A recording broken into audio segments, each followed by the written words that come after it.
بسم اللہ الرحمن الرحیم۔ السلام علیکم ناظرین۔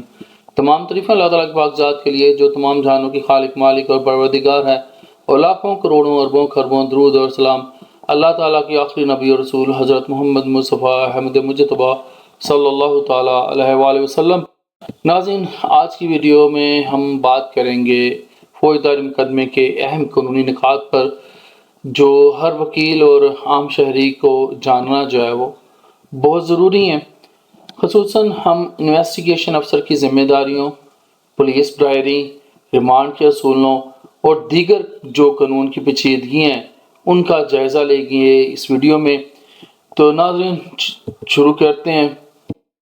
انویسٹیگیشن افیسر کی ذمہ داریاں، پہلے ان کو ڈسکس کر لیں۔ کسی بھی ناظرین فوجداری کیس میں جب کیس انویسٹیگیشن افیسر جس کو آئیو کہتے ہیں اس کے بعد جاتا ہے تو وہ اس کیس کے متعلق اپنی ضمنیاں لکھنے کا پابند ہوتا ہے۔ یہ ضمنی وہ کسی دوسرے پولیس افیسر سے نہیں لکھوا سکتا۔ اگر انویسٹیگیشن افیسر بغیر کسی معقول وجہ کے کسی اور سے یہ کام کرواتا ہے تو اپنے جو اختیارات ہیں ان سے تجاوز کرتا ہے، اور یہ فوجداری جو ہمارا ضابطہ ہے اس کی دفعہ 155C کا مرتکب ہوتا ہے۔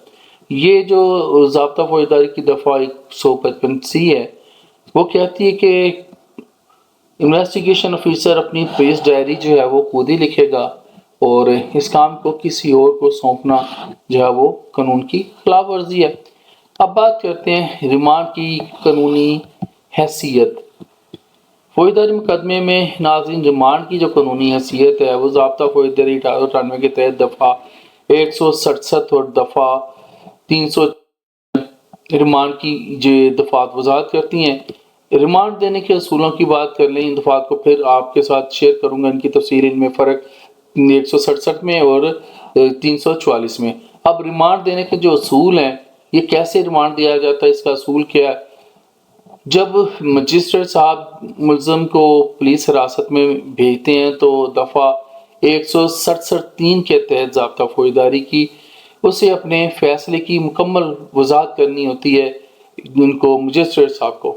جب وہ کسی ملزم کو پولیس کی حراست میں دے رہے ہوتے ہیں تو انہوں نے اپنا جو فیصلہ دیا ہوتا ہے کہ وہ کیوں دے رہے ہیں اس کی مکمل وضاحت کرنی ہوتی ہے، مگر اکثر اوقات ناظرین عدالتی حکم نامے جو ہے بغیر کسی مناسب وضاحت کے دیے جاتے ہیں، جو کہ قانون کی خلاف ورزی ہے۔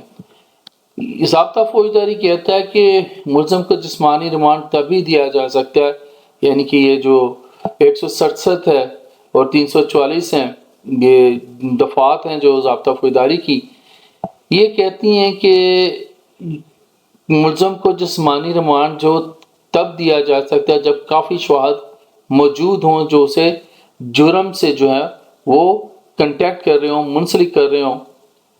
دفعہ 344 اور 167 کا فرق میں نے جیسا کہ آپ کو کہا تھا آپ کے ساتھ شیئر کروں گا۔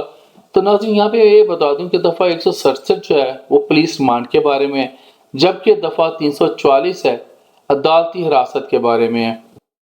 دونوں کے درمیان فرق کو سمجھنا جو ہے ناظرین بہت ضروری ہے تاکہ قانون کی جو ہے وہ صحیح تشریح کی جا سکے اور ملزم کے حقوق کا تحفظ کیا جا سکے۔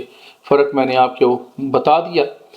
اب اس کے بارے میں ہائی کورٹ کا حالیہ ایک فیصلہ ہے، اس میں یہ جو کیس ہے نذیر احمد بنام CCPO لاہور ہے، اس فیصلے میں کہا گیا ہے کہ عدالت نے جو فیصلہ دیا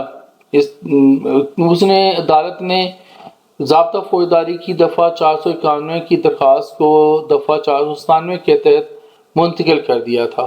یہ فیصلہ ہائی کورٹ رولز اور آرڈرز جلد 5 باب 4 کی روشنی میں کیا گیا تھا۔ اس کا لنک میں آپ کو ڈسکرپشن میں دے دوں گا۔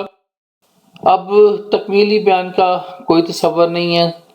ایک اور اہم نکتہ ہے کہ ضابطہ فوجداری 1898 میں تکمیلی بیان کا کوئی تصور موجود نہیں ہے، لہٰذا تکمیلی بیان کو FIR کے برابر نہیں سمجھا جا سکتا۔ تو ناظرین یہ تھی مختصر سی وضاحت جو ہے انویسٹیگیشن افیسر کی ذمہ داریوں، ریمانڈ کے قانونی اصولوں اور حالیہ عدالتی فیصلوں کی۔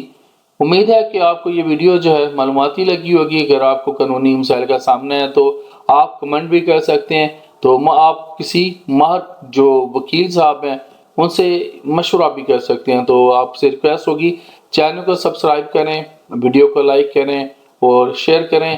اللہ حافظ۔